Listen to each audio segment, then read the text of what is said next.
Welcome guys. तो इस video में मैं आप लोगों का स्वागत करता हूं। इस वीडियो में आप लोग जानने वाले हैं, देखिए आप लोगों के सामने ये सभी वर्ड्स हैं, इनके साथ हम टू हैव का यूज करेंगे, उसके बाद वर्ब की थर्ड फॉर्म लगाएंगे और ये भी मैं बताऊंगा आप लोगों को कि इनका सेंस क्या आता है जब एक वाक्य बनता है।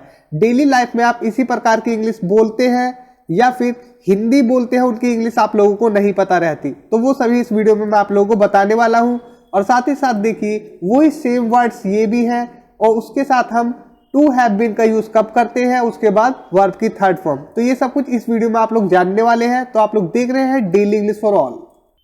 अगर हमें कहना हो वो दावा कर रहा है कि उसने नया लैपटॉप खरीदा है, तो हम इसे दो प्रकार से बना सकते हैं। पहला है ही क्लेम्स, मतलब वो दावा करता है या दावा कर रहा है, हम क्लेम्स ही रखेंगे, क्लेमिंग नहीं करते, ठीक है। उसके बाद डैट कि he has bot a new laptop, उसने एक नया लैपटॉप खरीदा है। तो ये जो सेंटेंस है अगर हम इसे दो टुकड़ों में बांटते हैं तो ये बट जाता है। जिस प्रकार से ही क्लेम्स वो दावा करता है और दूसरा क्लॉज है इसमें he has bot a new laptop, मतलब उसने एक नया लैपटॉप खरीदा है। और जब हम इन दोनों वाक्यों को जोड़ते हैं, ठीक है, इन दोनों वाक्यों को जोड़े ही क्लेम्स और he has bot a new laptop, तो हम इसे कंबाइन इस प्रकार से कर देते हैं he claims to have bought a new laptop, मतलब बिल्कुल सेम है कि वो दावा करता है कि उसने नया लैपटॉप खरीदा है। या फिर हम कहें उसने नया लैपटॉप खरीदने का दावा किया है, ठीक है। तो हमने इसे कंबाइन करके एक सिंपल सेंटेंस बना दिया। वो दावा किया कि उसने नया लैपटॉप खरीदा, claimed that he had bought a new laptop. अब देखिए पास्ट में सेंटेंस है he had bought a new laptop, उसने एक लैपटॉप खरीदा था, और पहला है ही क्लेम्ड, उसने दावा किया। अगर हम इसे कंबाइन करके छोटा करते हैं तो हम कहते हैं he claimed to have bought a new laptop. Simple sentence हमने बनाया, लेकिन यहाँ पर हैड रहे चाहे कुछ भी रहे, हम टू हैव का यूज करेंगे परफेक्ट इंफिनिटिव को दिखाने के लिए, क्योंकि कोई काम कर दिया गया है, कोई काम हो चुका था, तो भी हम टू इंफिनिटिव का यूज कर सकते हैं, ठीक है। तो स्ट्रक्चर बहुत ही साफ है, आप लोग सीधा देख सकते हैं। पहले हम दो क्लॉज रख रहे हैं, पहली क्लॉज ये ही क्लेम्ड और second clause he had bought a new laptop. अगर हम दोनों को कंबाइन करते हैं तो ये वाली जो क्लॉज है ये ऐसे की ऐसी ही रहेगी, जैसे ही क्लेम्ड, तो यहाँ पर भी हमने कहा ही क्लेम्ड। उसके बाद यहाँ से चेंज होगा टू हैव, ठीक है। उसके बाद वर्ब की थर्ड फॉर्म, उसके बाद जो अदर वर्ड्स है वो लिख देंगे। तो यहाँ पर हम क्या हटा रहे हैं, पहली बात हम डैट को रिमूव कर देते हैं, उसके बाद हम सब्जेक्ट को रिमूव कर रहे हैं, डैट के बाद वाले सब्जेक्ट को, उसके बाद हम हेल्पिंग वर्ब को रिमूव कर रहे हैं, ठीक है। इनकी जगह पर हम टू हैव लगा रहे हैं और सीधा वर्ब की थर्ड फॉर्म। इतना क्लियर है, ये परफेक्ट इंफिनिटिव का स्ट्रक्चर होता है। उसने दावा किया कि उसने मैच जीत लिया, he claimed that he had won the match. अगर हम कहें उसने मैच जीतने का दावा किया है, he claimed to have won the match, ठीक है। इस प्रकार से बना देंगे। यहाँ पर हैज हो चाहे हैव हो चाहे हैड हो, आप यहाँ पर जो कंबाइन करेंगे सेंटेंस को उसमें टू हैव ही लगेगा। इतना क्लियर है। उसके बाद वर्ब की थर्ड फॉर्म, और ये जो वर्ब है ये अब वर्ब का काम नहीं बल्कि एक इंफिनिटिव का काम कर रही है, मतलब परफेक्ट इंफिनिटिव का एक हिस्सा बन चुकी है ये वर्ब। उसने दावा किया कि उसने आपसे बात की है, he claimed to have talked to you। वो दावा करता है कि स्कूल में उसे धमकाया गया, he claimed, वो दावा करता है that कि he has been bullied at school, school में उसे धमकाया गया। तो ये पैसिव का सेंटेंस है, देखिए ये वाला, तो हम इसे भी पैसिव बना देंगे। देखिए he claims, यहाँ तक तो सेम रहेगा, ये वाली क्लॉज सेम रहेगी, he claims, उसके बाद that को हटाएंगे, हेल्पिंग वर्ब और सब्जेक्ट को हटाएंगे यहाँ से, तो यहाँ पर लिखेंगे टू हैव, उसके बाद बीन, उसके बाद वर्ब की थर्ड फॉर्म बुलिड, उसके बाद एट स्कूल, जो कि अदर वर्ड्स है। तो दोनों का मतलब सेम है, ऊपर वाला नीचे वाला सेंटेंस, बस बोलने का तरीका अलग है। उसका आरोप है कि उसे स्कूल में धमकाया है या धमकाया गया है। ही अलेज, अलेज मतलब होता है आरोप लगाना, ठीक है। ही अलेज दैट, मतलब कि उसका आरोप है कि वो आरोप लगाता है कि he has been bullied at school, उसे स्कूल में धमकाया गया। बुलिड मतलब धमकाना, ये वर्ब की थर्ड फॉर्म है बुली की, ठीक है। देखिए अब हम इसे अगर चाहे तो इस प्रकार से हमने दो टुकड़ों में बोला, जैसा कि ये दो वाक्य है, जैसे ही अलेज आरोप है या फिर वो आरोप लगाता है दैट की he has been bullied at school. ठीक है, तो हम इसे बना देते हैं he is alleged to have been bullied at school. तो हम इस प्रकार से हम कंबाइन करके एक स्टैंडर्ड इंग्लिश का निर्माण करते हैं, जिस प्रकार से हम स्पोकन इंग्लिश में बोलते हैं। देखिए वो खुश है क्योंकि उसे उसका वेतन मिल गया है। हम इसे कर सकते हैं ही इज हैप्पी, वो खुश है। अब हम हैप्पी कहें या फिर ग्लैड कहें, ठीक है, दोनों में से कुछ भी कह सकते हैं, वो खुश है। उसके बाद बिकॉज, क्योंकि he has got his salary, क्योंकि उसे उसका वेतन मिल गया है।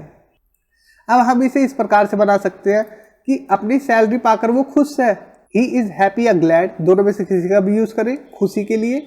उसके बाद to have got his salary, तो ये परफेक्ट इंफिनिटिव का स्ट्रक्चर है। देखिए पुरस्कार पाकर मैं खुश हूँ या पुरस्कृत होकर मैं खुश हूँ। I am glad to have been awarded, इस प्रकार से बना सकते हैं। तो ग्लैड लगा यहाँ पर, या I am happy to have been awarded, I am grateful to have been awarded. वो हैरान है क्योंकि वो मैच हार गया है। वो हैरान है मतलब सदमे में है, शॉक्ड का यूज करते हैं। ही इज शॉक्ड बिकॉज, क्योंकि he has lost the match, match हार गया है वो। हम इसे इस प्रकार से बना देते हैं ही इज शॉक्ड, इधर वाला क्लॉज बिल्कुल वैसा ही रख देते हैं, ही इज शॉक्ड, वो शॉक्ड है। To have lost the match, match हार कर वो शॉक्ड है, सदमे में है। प्रताड़ित किए जाने से वो सदमे में है। अब हम टू हैव बीन का यूज करेंगे क्योंकि ये पैसिव का सेंटेंस है।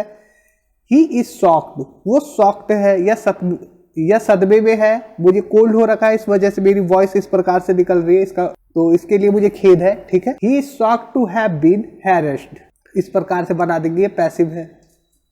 इधर वाली जो क्लॉज होती है, जैसे कि ये वाली जो क्लॉज होती है, इसे हम ऐसे का ही ऐसे रख रहे हैं, और इधर वाली जो क्लॉज है उसमें से हम सब्जेक्ट हटा दे रहे हैं, हेल्पिंग वर्ब हटा दे रहे हैं, और ये जो भी कंजक्शन लग रहे हैं उन्हें हटा दे रहे हैं। उसके बाद टू हैव का यूज कर रहे हैं एक्टिव में। ठीक है, परफेक्ट इंफिनिटिव में, एक्टिव में हम टू हैव का यूज कर रहे हैं, और पैसिव में क्या यूज कर रहे हैं, टू हैव बीन। ठीक है, और दोनों में वर्ब की थर्ड फॉर्म आ रही है, इतना क्लियर है। मैं शुक्रगुजार हूं कि मैंने मैच जीत लिया। आई एम थैंकफुल, मैं शुक्रगुजार हूँ डैट कि I have won the match, मैं मैच जीत चुका हूँ या जीत लिया है। I am thankful to have won the match, इस प्रकार से बोल सकते हैं। अब देखिए I am grateful to have been awarded, ये पैसिव में सेंटेंस है, ये वाला सेंटेंस नहीं है, ये वाला है। सम्मानित किए जाने पर मैं आभारी हूँ, ग्रेटफुल हूँ, या फिर थैंकफुल कर सकते हैं ग्रेटफुल की जगह। ठीक है, तो ये पैसिव में सेंटेंस है। जब पैसिव में होगा तो टू हैव बीन, उसके बाद वर्ब की थर्ड फॉर्म आएगी। इतना क्लियर हो गया। और इधर वाली जो क्लॉज होगी ये ऐसे के ऐसे ही रहेगी। वो खुश है क्योंकि उसे उसका वेतन मिल गया, तो हमने इसे बनाया था ही इज हैप्पी और glad because he has received his salary, अपनी सैलरी पाकर वो खुश है। हम इसे बना देते ही इज प्लेज्ड। ठीक है, ही इज प्लेज्ड, प्लेज्ड मतलब कि प्रसन्न है, या फिर रिलीव्ड मतलब कि इसका मतलब ही प्रसन्न है, मतलब चिंता मुक्त है, राहत है उसे। ही इज रिलीव्ड मतलब कि उसे राहत है। To have received his salary, उसकी सैलरी मिलने पर। ठीक है, इतना आप समझ गए। इधर वाली क्लॉज ऐसी ही रहेगी, और इधर वाली क्लॉज हम टू हैव का यूज करेंगे, उसके बाद वर्ब की थर्ड फॉर्म, उसके बाद अदर वर्ड का यूज करेंगे परफेक्ट इंफिनिटिव के लिए, एक्टिव के लिए। और पैसिव रहेगा तो हम बीन और लगा देंगे, टू हैव बीन कर देंगे, उसके बाद वर्ब की थर्ड फॉर्म। अब देखिए he is happy to get his salary, ये सिंपल इंफिनिटिव है। बहुत से व्यूवर्स में ये कंफ्यूजन होती है कि सिंपल इंफिनिटिव का यूज क्यों नहीं कर सकते परफेक्ट इंफिनिटिव की जगह। ठीक है, तो मैं आपको बता दूं स्पोकन में तो ये सिंपल इंफिनिटिव ही ज्यादा चलता है। ठीक है, दोनों का इसका और इसका मीनिंग सेम ही है। हैप्पी कर दे, अगर यहाँ पर he is happy to have received his salary कर दे, और यहाँ पर ये भी रखे सिंपल इंफिनिटिव मतलब टू के साथ वर्ब की फर्स्ट फॉर्म लगा के, तो भी सेम मीनिंग रहता है। बस अंतर इतना है ही इज प्लेज्ड, वो प्रसन्न क्यों है, ही इज प्लेज्ड, वो प्लेज्ड है, क्यों प्लेज्ड है। वो खुश क्यों हुआ, क्योंकि उसे पहले सैलरी मिल गई। ठीक है, पहले उसे सैलरी मिली, मतलब कि कोई काम हो चुका तब ना वो जाके खुश हुआ, तो ये परफेक्ट में आता है, परफेक्ट इंफिनिटिव में। लेकिन जो हम ये बोलते हैं he is happy to get his salary, मतलब कि वो खुश है अपनी सैलरी पाकर, ठीक है, ऐसा सेंस आता है। लेकिन टू का जब यूज कर रहे हैं तो ये सिंपल इंफिनिटिव है। लेकिन स्पोकन में आप लोग दोनों का यूज कर लेते हैं। पुरस्कार पाकर मैं खुश हूँ, I am glad to have been awarded, ये पैसिव है। आपसे झगड़ा करने का उसे दुख है, ही इज सॉरी, उसे दुख है, उसे खेद है। To have quarrel with you, आपसे झगड़ा करने का काम हो चुका है, झगड़ने का जो काम है वो कंप्लीट हो चुका है, ठीक है। अगर हम यही कहें इसी सेंटेंस को, ही इज सॉरी, उसे दुख है, टू क्वारल विद यू, आपसे झगड़ा करने पर। झगड़ने का काम अभी बाकी है, अभी झगड़ा हुआ नहीं है। जब हम टू इन्फिनिटिव का यूज कर रहे हैं, मतलब सिंपल इन्फिनिटिव का यूज कर रहे हैं, तो फिर मतलब अभी झगड़ा होना बाकी है, अभी झगड़ा हुआ नहीं है। लेकिन स्पोकन में हम इस प्रकार से बोल देते हैं sorry to quarrel with you, ठीक है, इस प्रकार से बोल देते हैं। स्पोकन में तो चल जाता है, लेकिन रिटर्न में आप यूज ना करें। आप लोग ये समझिए कि जो काम पहले हो चुका उसकी वजह से आप दुखी है या खुश है, मतलब आप किसी चीज की वजह से जो हो चुका है उसकी वजह से दुखी या खुश या ग्रेटफुल है या शॉक्ड है, ठीक है, क्योंकि कोई काम हो चुका है उसकी वजह से। तो कोई काम हो चुका है उसका मतलब क्या होता है, परफेक्ट, कंप्लीट हो जाना, ठीक है। तो वो परफेक्ट इन्फिनिटिव में ही बनाना चाहिए। लेकिन स्पोकन में हर चीज जायज है, हर किसी चीज का यूज होता है। लेकिन मैं आपको बताऊंगा कि रिटर्न में आप लोग परफेक्ट का ही यूज करें, परफेक्ट इन्फिनिटिव का, जब भी आप लोग राइटिंग या मेल वगैरह लिखें। और खुद अपने कॉमन सेंस से कि कोई काम कंप्लीट होने पे किसी को दुख है या खुशी है, या फिर अभी कंप्लीट नहीं है उसे करना बाकी है, तो आप सिंपल इन्फिनिटिव का यूज करते हैं।